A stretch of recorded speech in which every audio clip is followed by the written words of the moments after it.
Bueno, ¿cuáles son entonces estas cuatro dimensiones que uno tiene que tener en cuenta y que hacen justamente a lo que es la eficacia de un equipo de trabajo? La primera dimensión es el diseño del trabajo. ¿Qué variables componen el diseño del trabajo? La autonomía y libertad, es decir, yo necesito sujetos que compongan el equipo de trabajo que sean totalmente autónomos y que sean libres, ¿sí? Que tengan libertad para hablar, para debatir, para compartir, para comunicar, etc. Hablamos de que es necesario que exista una variedad de talentos, de habilidades y de destrezas, personas que sean diferentes y que se puedan por consiguiente complementar entre sí.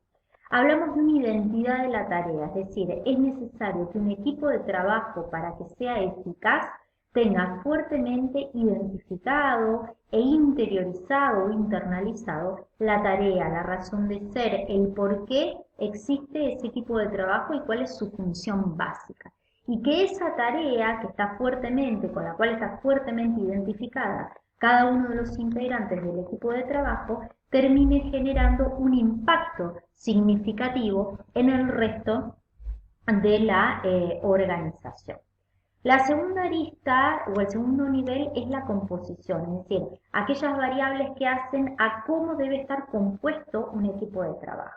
Entonces, un equipo de trabajo tiene, yo tengo que tener en cuenta la capacidad desde el punto de vista de la profesionalización, la preparación, la experiencia, los sujetos que lo componen tienen que tener capacidad para tomar decisiones, para analizar problemas, pero principalmente capacidad para comunicar, para debatir, estar abiertos a escuchar, pero también a dar y a retroalimentar. Hablamos de la personalidad, que es una arista que ustedes ya desarrollaron un poco más en profundidad. Específicamente es más conveniente para que el equipo de trabajo logre la eficacia personas, ¿sí? Cuyas características sean la amabilidad, la estabilidad emocional y que sean extrovertidas principalmente, ¿sí? No me sirven personas introvertidas que no saben comunicarse y que les cuesta sociabilizar o relacionarse con los demás. En cuanto a las funciones y la diversidad, diversidad asociada a la variedad de destrezas, habilidades, capacidades y funciones asociada en el hecho de que en base a estas destrezas o capacidades propias de cada individuo es necesario asignarle un rol o una función que cada uno va a tener y cada uno va a desempeñar dentro del equipo de trabajo. En referencia a las funciones, nosotros podemos encontrar diferentes funciones como por ejemplo el creador, que es aquel que permanentemente genera y crea nuevas ideas, el organizador, que es aquel que tiene la capacidad para distribuir, para planear, para planificar, el controlador, que es aquel que se va a encargar específicamente de efectuar un seguimiento, ¿sí? Y un cumplimiento de aquello que se ha previamente planificado o estipulado, el asesor, que es aquel que va a proponer un análisis un poco más profundo de cada una de las variables. Luego podemos tener la función del vínculo, del consejero, bueno, o sea, hay diferentes funciones y la idea es que exista una combinación, una complementación entre la personalidad y las características individuales con respecto a la función que se asigne de esa persona dentro de lo que es el equipo de trabajo. En lo que referencia al tamaño, lo ideal es que los equipos de trabajo tengan menos de 10 personas, habitualmente entre 7 y 9 son los miembros recomendables, y no pecar justamente en que ante esta búsqueda de la diversidad y la variedad terminar conformando equipos de trabajo de gran tamaño, porque cuanto más grande es el equipo de trabajo, mayores son los conflictos y las dificultades que suelen aparecer. La flexibilidad está asociada en esto de que los miembros tienen que tener la capacidad de adaptarse, de ser flexibles y de no solamente desempeñar su función y su rol, sino el poder desarrollar las tareas que le corresponden a los otros. Y la preferencia por el trabajo en equipo, porque justamente yo necesito personas que en realidad no sean introvertidas, individualistas, sino personas que le guste trabajar en equipo, que prefieran trabajar en forma grupal, en forma coordinada, ¿sí? En forma cooperativa. El otro nivel tiene que ver con el contexto, ¿sí? Y lo necesario que cada equipo de trabajo no deja de ser un subsistema inmerso en un sistema mayor, que es justamente la organización, y por eso la eficacia de ese equipo de trabajo también va a depender de lo que la organización en su conjunto le permita y le ponga a su disposición. Dentro de esto aparecen los recursos, es decir, la necesidad de personal, la información, los recursos tecnológicos, el tiempo, el dinero que el equipo de trabajo necesite. El concepto de liderazgo y estructura tiene que ver con, primero, el dejar muy bien en claro, ¿sí? Cómo va a funcionar el equipo de trabajo, cómo se van a tomar las decisiones, cómo se van a solucionar los problemas, cuáles son las funciones, los roles, es decir, cómo va a funcionar. Y el tema del liderazgo, que ya mencionamos antes, el hecho de que por ahí en los equipos de trabajo no es bueno la figura de un líder porque termina generando un criterio digamos, el equipo pasa a ser dependiente de esa figura que termina llevando a cabo una tarea un poco más autoritaria y por consiguiente esto atenta contra lo colaborativo y lo cooperativo que implica un equipo de trabajo. El clima de confianza, porque debe existir y se debe motivar desde la administración, desde la organización, una confianza mutua entre los individuos y la evaluación del desempeño y recompensa porque la misma organización también debe contar con un sistema que permita evaluar el funcionamiento, el desempeño no solamente del equipo de trabajo, sino de cada uno de los individuos y tener un sistema obvio de premios y recompensas. Y la última arista tiene que ver con el proceso y dentro de las variables que componen al proceso hablamos de la necesidad de que el equipo de trabajo tenga un propósito común, es decir, es un norte, una brújula, ¿sí? Aquello que yo siempre tengo que tener en cuenta y que tiene que direccionar y guiar cada una de las funciones, de las decisiones o de las situaciones que se propongan en el equipo de trabajo.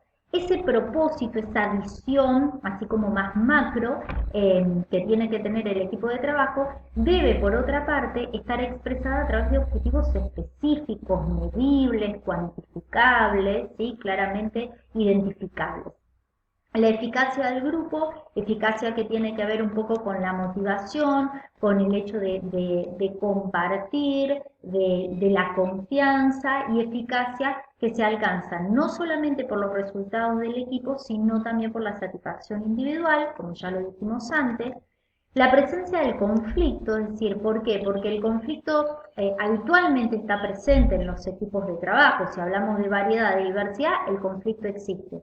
Lo importante es que las situaciones conflictivas que se generen terminan generando riqueza, ¿sí? Terminan enriqueciendo al equipo de trabajo porque obliga este conflicto a un mayor análisis, a la búsqueda de nuevas alternativas, nuevas opciones y que no el conflicto sea por un roce permanente, un choque de personalidades que sí termina convirtiéndose ese conflicto en una amenaza definitiva para el funcionamiento del equipo. Y el oso social que tiene que ver con esto de la responsabilidad compartida y de justamente derivar en los demás o en los otros, el relajarme individualmente porque total todo es compartido, entonces los buenos o los malos resultados van a ser de todos, no van a recaer exclusivamente sobre mí, ¿sí? Todas estas variables tengo que tener en cuenta para conformar un equipo eficaz. Ahora, ¿qué tipos de equipos de trabajo existen? Tenemos los equipos de solución de problemas, son equipos que en cierta forma carecen de determinada autonomía y que lo que hacen es buscar solucionar problemas dentro de una organización. Habitualmente son personas de un mismo departamento que se unen periódicamente y que tratan de analizar las causas de un problema y plantear posibles alternativas o posibles soluciones, pero que no tienen la autonomía y el poder de decisión para luego ejecutar o llevar a la práctica esa decisión que han tomado. Los equipos de trabajo autodirigidos, que es un formato que está funcionando muy bien en muchas organizaciones, PepsiCo, Hewlett Packard, por ejemplo, son empresas que aplican este sistema de trabajo autodirigido, que son equipos que tienen puntualmente autonomía y libertad, tanto desde la forma en que se conforman, ¿sí? Hacia cómo trabajan, la distribución de tareas, de funciones, ellos realizan todo, es decir, planifican, planean, toman decisiones, buscan soluciones, aplican y llevan a la práctica esas decisiones que toman e incluso se pueden autoevaluar, ¿sí? También, ¿sí? Entonces son equipos autodirigidos. Los equipos multidisciplinarios habitualmente están conformados por personas de un mismo nivel jerárquico dentro de una compañía, pero de diferentes áreas. Por eso hablamos de multidisciplinarios, que también cumplen todas estas funciones de planificar, planear, analizar, tomar decisiones, implementar acciones, etcétera, ¿sí? Por ahí la complejidad que tienen los equipos multidisciplinarios es justamente la diversidad que contribuye al surgimiento de mayores conflictos. Y luego tenemos lo que son los equipos virtuales, que son justamente aquellos equipos que utilizan la tecnología para vincular a sus miembros. Son equipos que usualmente conforman las empresas multinacionales que tienen instaladas filiales por diferentes partes del mundo y que para, por ejemplo, encarar un proyecto de diseño componen un equipo con personal distribuido geográficamente o físicamente en el mundo y que utilizan los equipos virtuales como medio de comunicación y obviamente como forma de trabajo. Bien, y lo último que nos resta ver para poder cerrar esto de los equipos de trabajo es la importancia del rol del administrador o de quien gerencia, ¿sí? ¿Por qué? Para el administrador el conformar un equipo de trabajo le significa un reto, ¿sí? Porque no es un trabajo menor. Desde el cómo selecciona al personal que forma parte de este equipo de trabajo, en el cual yo tengo que tener muchas de las aristas que mencionamos anteriormente. En cómo lo capacita, ¿sí? Porque a veces es necesario capacitar a la persona, ¿sí? En diferentes aristas, es decir, está muy de moda esto del coaching o coachear a los empleados, bueno, juega con este papel. Y el tema de las recompensas, tan importante, el sistema de evaluación, recompensas y premios para el funcionamiento de un equipo de trabajo. Por otra parte, tiene que tener la capacidad de manejar la diversidad, es decir, saber que la diversidad, la variedad son requisitos para un equipo de trabajo y que esa diversidad y esa variedad debe enriquecer al grupo para generar una buena complementación, podríamos decir, y una potencialización, como ya dijimos antes, de las ventajas o de las características de uno para con el otro, sin que esa diversidad y complejidad justamente se termine generando un grave problema o un conflicto que no se pueda resolver, ¿sí? Entonces hay que tener también una sensibilidad en el manejo de esa diversidad.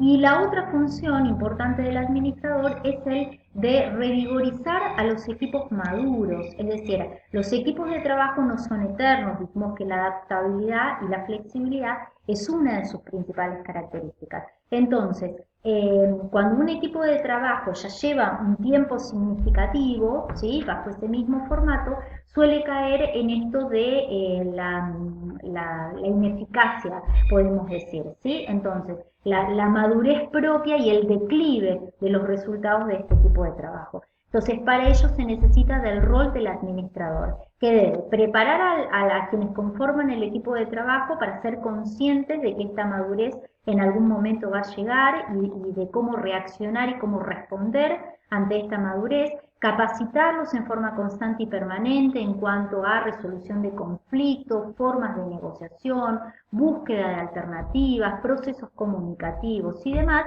y el motivar, ¿sí? El motivar, el estimular, también con este sistema de recompensas, el comunicar acordemente, es decir, el estar efectuando un seguimiento y un estímulo permanente a un equipo de trabajo puede hacer y puede revertir esta situación de declinación en los resultados cuando justamente hablamos de equipos de trabajo maduros. ¿Sí? Bien, con esto cerraríamos, digamos, este primer tema de esta clase y ahora le vamos a dar lugar al segundo eje central, que es justamente la comunicación.